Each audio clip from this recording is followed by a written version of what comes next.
ഫ്ലിപ്കാർട്ടിൽ നിന്ന് 2 സാധനങ്ങൾ ഓർഡർ ചെയ്തിട്ടുണ്ടായിരുന്നു. അപ്പോൾ ഇന്ന് രാവിലേക്ക് ആയപ്പോൾ അത് വന്നു. അപ്പോൾ ജസ്റ്റ് അൺബോക്സ് ചെയ്ത് നോക്കാം.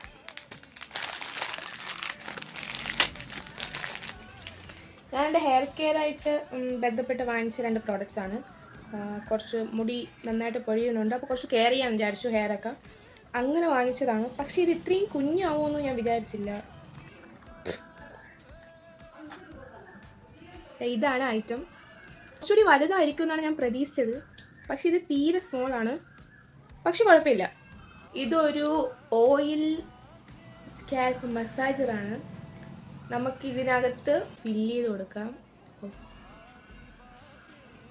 ഈ ഒരു സിലിക്കോൺ കപ്പുണ്ട്, അത് വെച്ച് ക്ലോസ് ചെയ്തതിന് ആവശ്യം കഴിഞ്ഞിട്ട് ഇതുപോലെ ക്ലോസ് ചെയ്ത് വയ്ക്കും. ദെൻ അടുത്ത പ്രോഡക്റ്റ് വന്നിട്ടും ഒരു ഹെയർ ടൂളാണ്. മസാജ് കൊടുക്കുന്നത് നമ്മൾ ഷാമ്പു ചെയ്യുമ്പോഴത്തേക്കും സ്കാൽപ്പ് ക്ലീൻ ആക്കാൻ വേണ്ടി ഇങ്ങനെ ഒരു സാധനം ഇല്ലേ, അതാണ്. നല്ലൊരു പ്രോഡക്റ്റാണ് ഇത്. പക്ഷെ ഇത്രയും കുഞ്ഞാവുമെന്ന് ഞാൻ വിചാരിച്ചില്ല. പക്ഷെ കുഞ്ഞായാലും നല്ലതാണ്. കാരണം വെച്ചാൽ ഇത് ഓയിൽ നമുക്ക് കയ്യിലൊക്കെ ഓയിൽ എടുത്തിട്ട് സ്കാൽപ്പിൽ അപ്ലൈ ചെയ്യുമ്പോൾ മുടിമേലൊക്കെ ആവും. പക്ഷേ ഇത് ഡയറക്റ്റ് സ്കാൽപ്പിൽ പോവും. ഇതുപോലെ ഇങ്ങനെ ഒരു നോബുണ്ട്.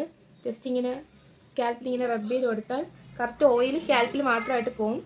നല്ല പ്രോഡക്റ്റാണ്, എല്ലാവർക്കും നല്ല യൂസ്ഫുൾ ആവും. എന്തായാലും ഇത് പർച്ചേസ് ചെയ്താൽ മറക്കരുത്. പക്ഷേ ഇത്രയും കുഞ്ഞാണ് ഞാൻ വിചാരിച്ചില്ല. പക്ഷേ കുഴപ്പമില്ല, നല്ല യൂസ്ഫുൾ ആണ്. അത്യാവശ്യം ഈ പ്രൈസിന് നല്ല വെർത്താണ്.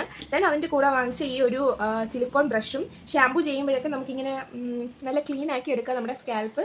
ചുമ്മാതിരിക്കുമ്പോൾ മസാജൊക്കെ ചെയ്യാൻ ഇത് വെച്ചിട്ട് നല്ല സാധനമാണ് കേട്ടോ. ഇത്രയും ക്വാളിറ്റി ആണോ ഞാൻ വിചാരിച്ചില്ല. ഇത് രണ്ടും കൂടി എനിക്ക് അറൗണ്ട് ഒരു 170 അകത്തേക്ക് ചാർജ് ആയിട്ടുള്ളൂ.